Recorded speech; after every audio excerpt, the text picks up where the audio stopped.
Setelah Bu Minah ini meninggal, paginya dimakamkan. Tetapi sorenya dia datang mengetuk-ngetuk pintu rumah orang yang punya utang dengan dia. Assalamualaikum warahmatullahi wabarakatuh. Anda bersama dengan saya di Tas16 Channel. Pada video malam ini saya akan menceritakan tentang teror seorang rentenir. Cerita ini menceritakan seorang rentenir yang sudah meninggal dunia, kemudian dia pulang untuk meminta hutang, menagih hutangnya kepada orang-orang yang pernah meminjam uangnya semasa dia hidup. Oke, jadi ceritanya begini Bunda Sita semua. Ini adalah terjadi di kampung saya sendiri. Orang itu bernama Bu Minah. Untuk namanya memang saya samarkan, namanya Bu Minah. Dia memang tetangga saya dan baik dengan ibu saya. Dengan ibu saya itu memang dia itu berteman baik.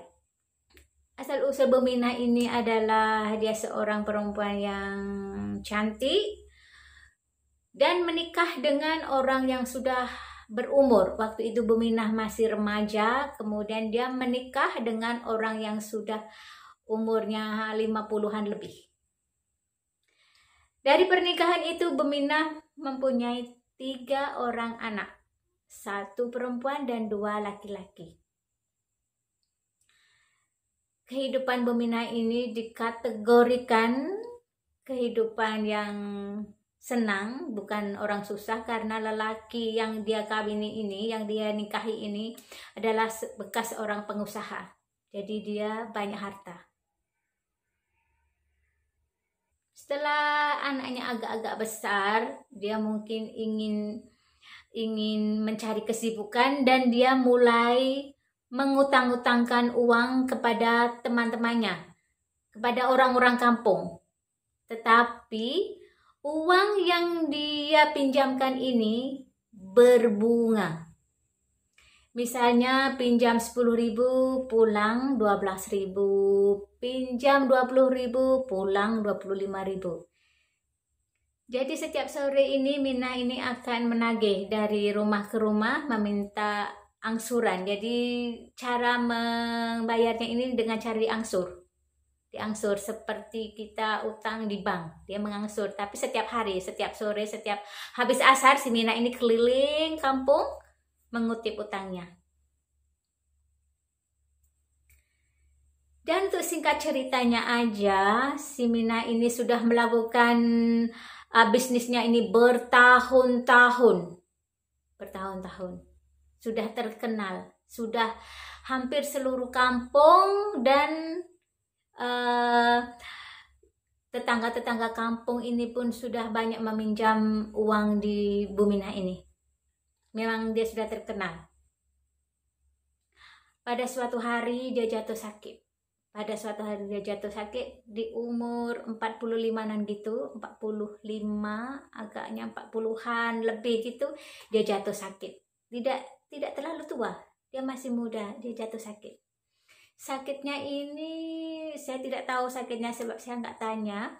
Sakitnya ini wajahnya ini bengkak-bengkak, tangannya bengkak, wajahnya berwarna agak kuning-kuning, agak kekuningan, kakinya pun bengkak.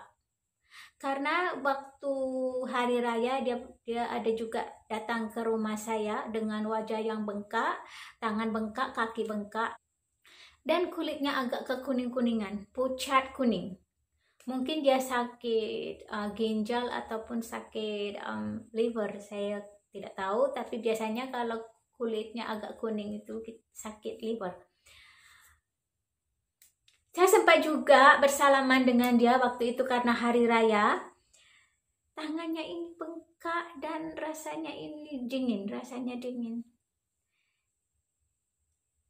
Saya sempat tanya juga, Bu Minah sehat? Dia bilang, alhamdulillah ini sudah agak lumayan, dia bilang gitu. Dia pun berborak-borak dengan ibu saya, bercakap-cakap. Tetapi selang 1 minggu, Bu Minah ini meninggal setelah 1 minggu. Jadi 1 minggu sebelum meninggal itu sempat juga dia ke rumah saya. Setelah meninggal, dia pun dimakamkan. Setelah dimakamkan, malamnya belum malam, maghrib Si Bu Minah ini, entah hantunya, entah jinnya, saya nggak tahu. Bu Minah ini datang menagih utang orang-orang yang biasa dia tagih. Jadi mereka itu belum lunas utangnya. Si Bu Minah ini ketuk-ketuk pintu. Ada satu tetangga tuh yang namanya Musana, karena itu juga tetangga baik dengan ibu saya.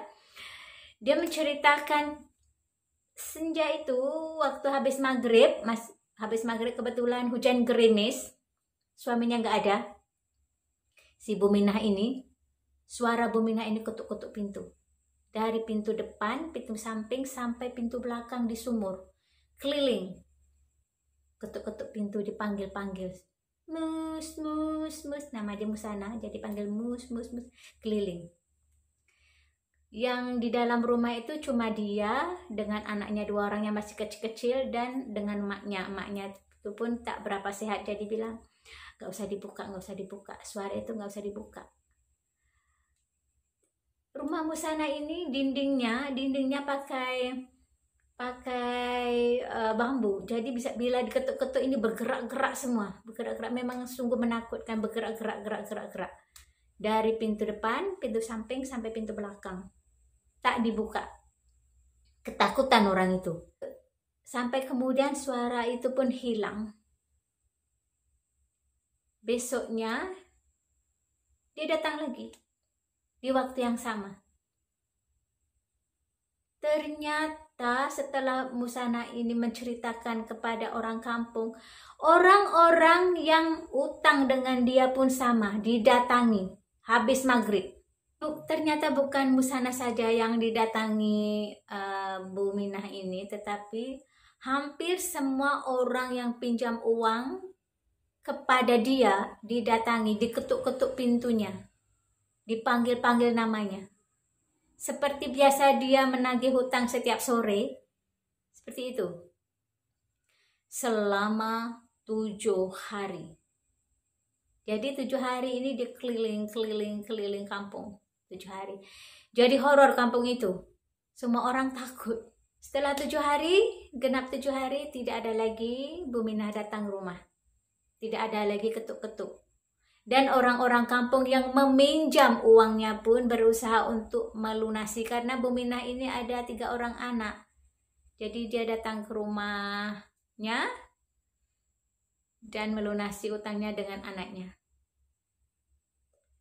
Jadi memang menakutkan sekali Bunda Sister kalau misalnya ada utang-utang kayak gitu dan orangnya meninggal. Kita cepat-cepat, nggak perlu ditagih-tagih, yang kita merasa utang ini cepat-cepat membayar. Sebagai pelajarannya, kalau kita ada utang dengan orang ini, segeralah diselesaikan. Jangan nunggu orang ini meninggal dulu baru kita mau selesaikan utang. Segerakan. Jadi kejadian-kejadian seperti ini sudah banyak terjadi, bukan aja di kampung saya, tetapi banyak cerita-cerita macam ini terjadi. Hal-hal seperti ini terjadi. Jadi kalau kita utang, segeralah kita lunasi. Jangan tunggu. Ada uang, kita lunasi aja. Itu saja untuk video malam ini. Semoga video ini bermanfaat untuk Bunda Sister semuanya. Terima kasih karena menonton. Wassalamualaikum warahmatullahi wabarakatuh. Sampai jumpa lagi. Dadah.